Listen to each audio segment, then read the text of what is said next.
नमस्कार मेरे प्यारे बच्चों, कैसे हैं आप सभी। मुझे विश्वास है आप सभी बहुत अच्छे होंगे। मैं हूं महिमा और मेरे साथ आज हम हल करेंगे वर्कशीट नंबर 41। यह वर्कशीट 7 अक्टूबर 2020 के लिए है। आज हम हिंदी विषय की बहुत ही प्यारी कविता बच्चे काम पर जा रहे हैं पढ़ने जा रहे हैं, इसका भाग 1 है ये, और इसका भाग 2 हम अगले कार्यपत्रक में सॉल्व करेंगे। तो चलिए बिना टाइम वेस्ट किए बहुत ही प्यारी कविता को शुरू करते हैं। उससे पहले हम जान लेते हैं हमारे कवि महोदय का जीवन परिचय। राजेश जोशी, इसके कवि कौन है? राजेश जोशी।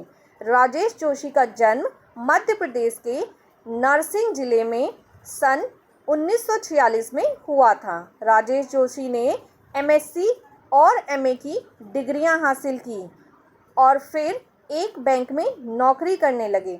पढ़ाई खत्म होने के तुरंत बाद ही उन्होंने पत्रकारिता आरंभ कर दी। राजेश जोशी ने कविताओं के अलावा कहानियाँ, नाटक, लेख और टिप्पणियाँ भी लिखी। साथ ही उन्होंने कुछ नाट्य रूपांतरण तथा कुछ लघु फिल्मों के लिए पटकथा लेखन कार्य भी किया। कई भारतीय भाषाओं के साथ साथ अंग्रेजी, रूसी और जर्मन में भी उनकी कविताओं के अनुवाद प्रकाशित हुए हैं। उनकी कविताएं जीवन के संकट में भी आस्था को उभारती हैं। प्रस्तुत कविता में बच्चों से बचपन छीन लिए जाने की पीड़ा व्यक्त हुई है। तो राजेश जोशी जी ने बच्चों के लिए बहुत ही प्यारी कविता लिखी है, जिसमें छोटे छोटे बच्चों से उनका बचपन छीना जा रहा है, उनसे काम करवाया जा रहा है, इस बारे में उन्होंने लिखा है। तो राजेश जोशी जी की बहुत ही प्यारी कविता को शुरू करते हैं। बच्चे काम पर जा रहे हैं। शुरू करते हैं कविता। बच्चे काम पर जा रहे हैं, कोहरे से ढकी सड़क पर बच्चे काम पर जा रहे हैं। सुबह सुबह बच्चे काम पर जा रहे हैं। हमारे समय की सबसे भयानक पंक्ति है। भयानक है इसे विवरण की तरह लिख जाना चाहिए इसे सवाल की तरह। काम पर क्यों जा रहे हैं बच्चे? तो ये बहुत ही प्यारी कविता है। इन लाइनों का भावार्थ पढ़ते हैं और फिर इस कविता को समझने का प्रयास करते हैं। व्याख्या है, राजेश जोशी जी कहना चाहते हैं, कवि ने कविता की प्रथम पंक्तियों में लिखा है कि बहुत ही ठंड का मौसम है और सुबह सुबह का वक्त है। सर्दियों में आपको पता है सुबह सुबह के वक्त बहुत ज़्यादा ठंड होती है, चारों तरफ कोहरा होता है, चारों तरफ कोहरा छाया हुआ है, सड़कें भी कोहरे से ढकी हुई है, यानी कि सामने कुछ दिखाई नहीं दे रहा है। परंतु इतनी ठंड में भी छोटे छोटे बच्चे कोहरे से ढकी सड़क पर चलते हुए अपने अपने काम पर जाने के लिए मजबूर हैं। समाज में व्याप्त बाल मजदूरी जैसी समस्या पर चिंतन करते हुए कहा है कि हमारे समय की सबसे भयानक बात यह है कि छोटे छोटे बच्चों को काम पर जाना पड़ रहा है। तो वो अपनी दर्द को, अपनी पीड़ा को दिखा रहे हैं कि बताओ इतने छोटे छोटे बच्चों को काम पर जाना पड़ रहा है। इस उम्र में इन बच्चों को आराम करना चाहिए, खेलना चाहिए, पढ़ना चाहिए, और इनसे इनका बचपन छीना जा रहा है, इनसे मेहनत करवाई जा रही है, इन बच्चों को काम पे जाना पड़ रहा है। इतनी ठंड में जब बड़े भी बाहर नहीं निकलना चाहते, उस समय इन छोटे छोटे बच्चों को अपनी नींद को त्याग कर, अपनी पढ़ाई को छोड़कर काम पर जाना पड़ रहा है। इस बात को हम जिस सरलता से कह रहे हैं, ये कवि को और भयानक लग रहा है। वो कहना चाहते हैं कि हमने कितनी आम बात में कितनी सरलता से कह दिया कि ये बच्चे काम पर जा रहे हैं, पर कितनी बड़ी बात है ये कि ये बच्चे काम पर जा रहे हैं। तो इसलिए वो कह रहे हैं कि हमने तो सरलता से कह दिया, पर ये सरल बात नहीं है, ये तो एक भयानक बात है। जबकि हमें इसकी ओर ध्यान देना चाहिए, ये जानना चाहिए कि पढ़ने लिखने की उम्र में बच्चों को अपना पेट पालने के लिए यूँ काम पर क्यों जाना पड़ रहा है। इसे हमें समाज से एक प्रश्न की तरह पूछना चाहिए कि इन छोटे बच्चों को काम पर क्यों जाना पड़ रहा है, जबकि क्यों जाना पड़ रहा है। तो छोटे छोटे बच्चों की उम्र जो होती है वो खेलने कूदने की होती है, पढ़ने लिखने की होती है, खाने पीने की होती है, काम करने की नहीं होती है। तो इतने छोटे छोटे बच्चों को आखिर काम पे क्यों जाना पड़ रहा है, इसे हमें समाज से एक प्रश्न की तरह पूछना चाहिए कि इन छोटे बच्चों को काम पर क्यों जाना पड़ रहा है, जबकि इनकी उम्र अभी खेलने कूदने और पढ़ने लिखने की है। तो छोटे बच्चों को काम पर जाना पड़ता है, तो ये किसी भी समाज के लिए अगर बाल मजदूरी है तो वो एक शर्म की बात होती है, क्योंकि बच्चों का जीवन उससे ख़राब हो जाता है, उनसे उनका बचपन छीन लिया जाता है।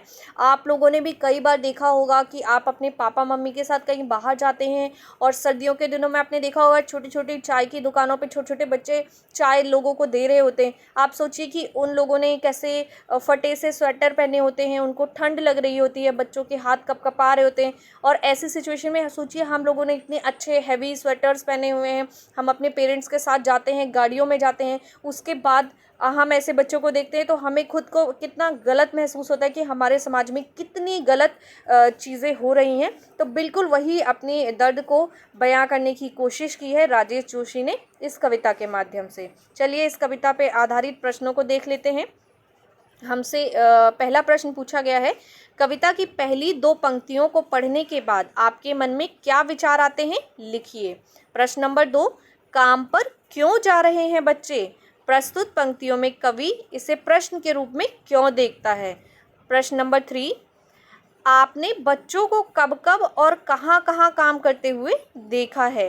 और आज का अंतिम प्रश्न है, आपके विचार से बच्चों को काम पर क्यों नहीं भेजा जाना चाहिए? उन्हें क्या करने के मौके मिलने चाहिए, लिखिए। तो ये हैं हमारे आज के सभी प्रश्न। चलिए शुरू करते हैं इनके उत्तर। प्रश्न नंबर 1, कविता की पहली 2 पंक्तियों को पढ़ने के बाद आपके मन में क्या विचार आते हैं, लिखिए। उत्तर है, कविता की पहली 2 पंक्तियों को पढ़ने के बाद मेरे मन में यह विचार आता है कि हम एक ऐसे समाज में रहते हैं जहां मानवता समाप्त होती जा रही है।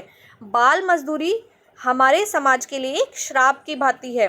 तो ये है पहले प्रश्न का उत्तर। बात करते हैं आज के दूसरे प्रश्न की, काम पर क्यों जा रहे हैं बच्चे? प्रस्तुत पंक्तियों में कवि इसे प्रश्न के रूप में क्यों देखता है? इसका उत्तर है, प्रस्तुत पंक्तियों में कवि प्रश्न के रूप में इसलिए देखते हैं क्योंकि वह इस समाज से यह प्रश्न करना चाहते हैं कि छोटे छोटे बच्चे खेलने व पढ़ने की उम्र में अपना पेट भरने के लिए काम पर क्यों जा रहे हैं, उनका बचपन उनसे क्यों छीना जा रहा है, इसका जिम्मेदार कौन है? बात करते हैं आज के तीसरे प्रश्न की, आपने बच्चों को कब कब और कहाँ कहाँ काम करते हुए देखा है? तो हमने बच्चों को ढाबों पर बर्तन धोते हुए, दुकान पर सामान देते हुए, चाय की दुकान पर चाय देते हुए, जूते चप्पल सिलते हुए, सड़क के किनारे कूड़ा इकट्ठा करते हुए, सब्जियों की दुकान पर सब्जियां बेचते हुए तथा गाड़ियां साफ करते हुए देखा है। और आप सभी ने भी देखा होगा, मैंने भी देखा है। बात करते हैं हमारे आज के अंतिम प्रश्न की, आपके विचार से बच्चों को काम पर क्यों नहीं भेजा जाना चाहिए, उन्हें क्या करने के मौके मिलने चाहिए, लिखिए। उत्तर है, मेरे विचार से बच्चों को काम पर नहीं भेजा जाना चाहिए क्योंकि बच्चे हमारे देश का भविष्य हैं। बच्चों को अपना बचपन जीना चाहिए तथा उन्हें पढ़ने के अवसर मिलने चाहिए। बच्चों को अपनी प्रतिभा को दिखाने तथा निखारने के अवसर प्राप्त होने चाहिए। तो ये हैं हमारे आज के सभी प्रश्न और उनके उत्तर। मुझे विश्वास है आप सभी को पसंद भी आए होंगे, और यदि ऐसा है तो जल्दी से आपको वीडियो को लाइक करना है और अपने दोस्तों के साथ शेयर करना है, और चैनल को सब्सक्राइब कर लीजिए ताकि हर वीडियो का नोटिफिकेशन आपको मिलता रहे। बिना टाइम वेस्ट किए आप क्वेश्चंस को सॉल्व करते रहें। मैं हूं महिमा और आपसे लेती हूं विदा। जल्द ही मिलूंगी अगली वीडियो में। तब तक सभी बच्चों को अपना ध्यान रखना है। तो चलिए सभी बच्चों को बाय बाय, टेक केयर।